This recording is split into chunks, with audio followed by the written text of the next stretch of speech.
اللہ نے تجھ کو پاک بنا دیا. یہاں دو باتیں بہت لطیف سی ہیں اور قابل توجہ ہیں. پہلی بات یہ ہے کہ چننے کا ذکر، منتخب کرنے کا ذکر پہلے ہے. اب آپ دور دور بیٹھ گئے ہیں، بچے کیا سمجھے میں کیا پڑھ رہا ہوں. اللہ نے تجھ کو چن لیا تو انتخاب کرنے کا ذکر، چننے کا ذکر، منتخب کرنے کا ذکر پہلے ہے. پھر کیا ہے؟ وَطَّاهَرَا، اس نے پاک بنا دیا.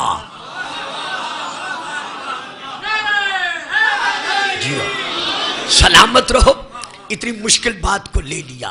وَطَّاهَرَا، اور اس نے پاک بنا دیا کہ تجھ کو.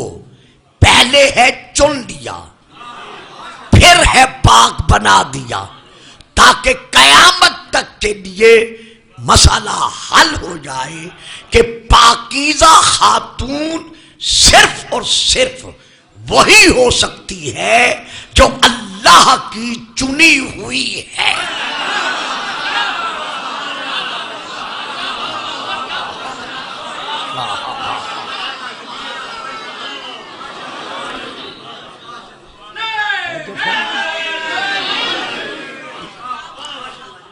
اب پھر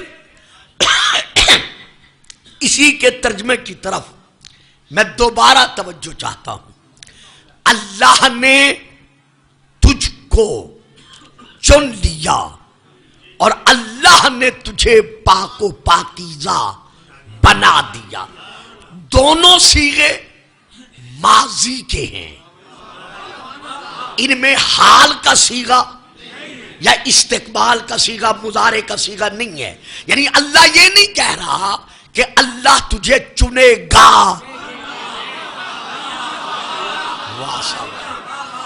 اور اللہ تجھے پاک بنائے گا. نہ، اللہ نے تجھے چن لیا اور اللہ نے تجھے پاک بنا دیا. تو یہ کس سے کہا جا رہا ہے؟ بی بی مریم سے. تو بی بی مریم کون ہے؟ اپنے زمانے کی بتول. تو معلوم ہوا جو اپنے زمانے کی بتول ہوتی ہے وہ ولادت کے بعد پاک نہیں بنتی. ہوئے ہوئے ہوئے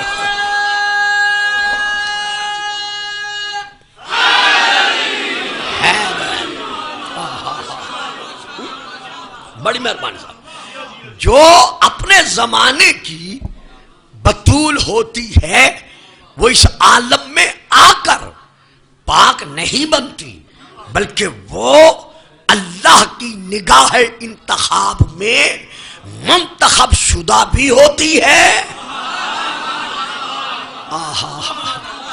اور پاک و پاکیزہ بھی ہوتی ہے. ان اللہ ہستفا کے و طاہرہ کے. تو جبرائیل نے ندا دے کے کیا کہا؟ یا سیدہ نہیں، یا طیبہ، واسا طیبہ نہیں، یا طاہرہ نہیں. نام لیا، نام لیا. یا مریمو، واسا وا، سلامت رہے، آباد رہے.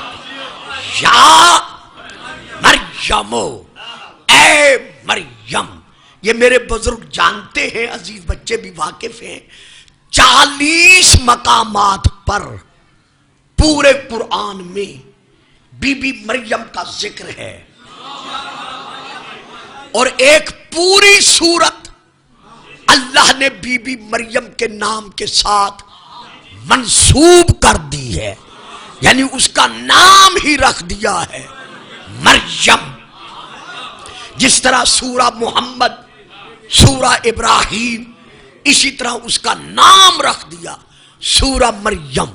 اب یہ سید بادشاہ ہیں ان کی اپنی مرضی ہے، آدمی کچھ کہہ تو نہیں سکتا، یہ وقت میرے بٹھانے کا نہیں، چونکہ مجھے بحث کرنی ہوتی ہے، مضمون لے کے چلنا ہوتا ہے۔ اب اذان ہونے والی ہے، میں اذان سے پہلے چھوڑ دوں گا، ہاں جتنی دیر بھی پڑھ سکا، اتنا ٹائم تو ہو کم از کم کہ میں بات لے کر آگے بڑھ سکوں۔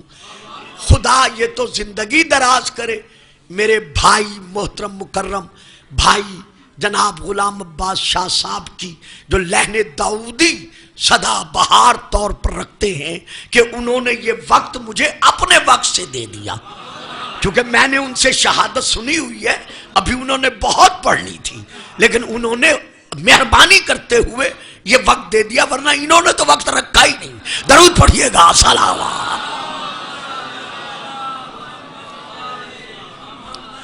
تو اللہ نے ایک پوری سورہ کا نام بی بی مریم کے نام کے ساتھ منسوب کرتے ہوئے رکھ دیا سورہ مریم۔ یا الہ العالمین، یا رب العالمین، تیری ذات علیم ہے، تیرے علم میں تھا کہ میرا قرآن صرف مومنوں نے نہیں پڑھنا،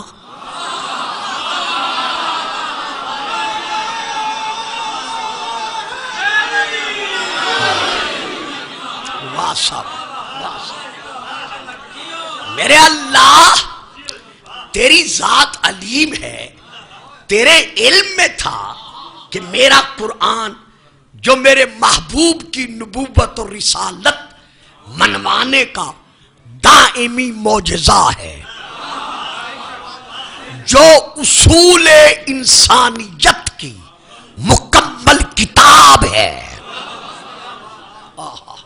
جسے صرف مسلمانوں نے نہیں پڑھنا، مومنوں نے نہیں پڑھنا، بلکہ جو جو انسانیت پسند انسان ہے۔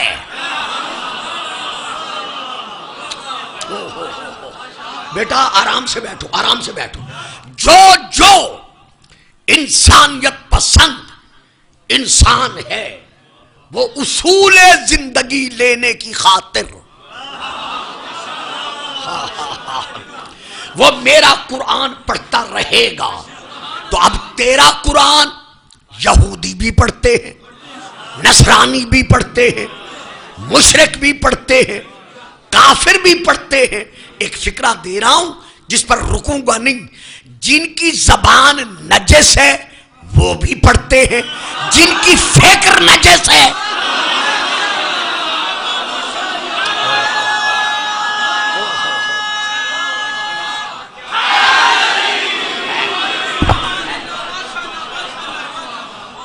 تیرا قرآن جن کی زبان نجس ہے وہ بھی پڑھتے ہیں، اور جن کی فکر نجس ہے وہ بھی پڑھتے ہیں۔ اور بی بی مریم اپنے زمانے کی بتول ہے، طیبہ ہے، طاہرہ ہے، تو بار بار اس کا نام لے رہا ہے۔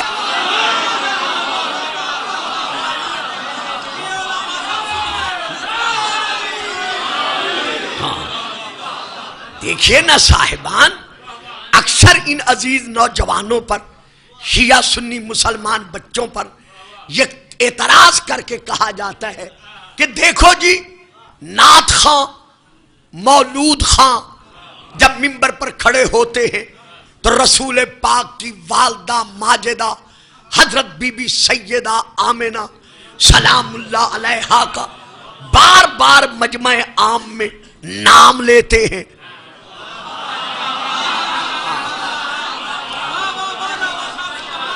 اسی طرح ذاکرین، واعظین، خطبہ، نوحہ زن، نوحہ خاں بڑے بڑے مجمعوں میں کھڑے ہو کر رسول پاک کے پاک و پاکیزہ گھرانے کی عصمت مآب شہزادیوں کے، بیبیوں کے نام لیتے ہیں۔ یہ نام لینا یہ تو گستاخی ہے،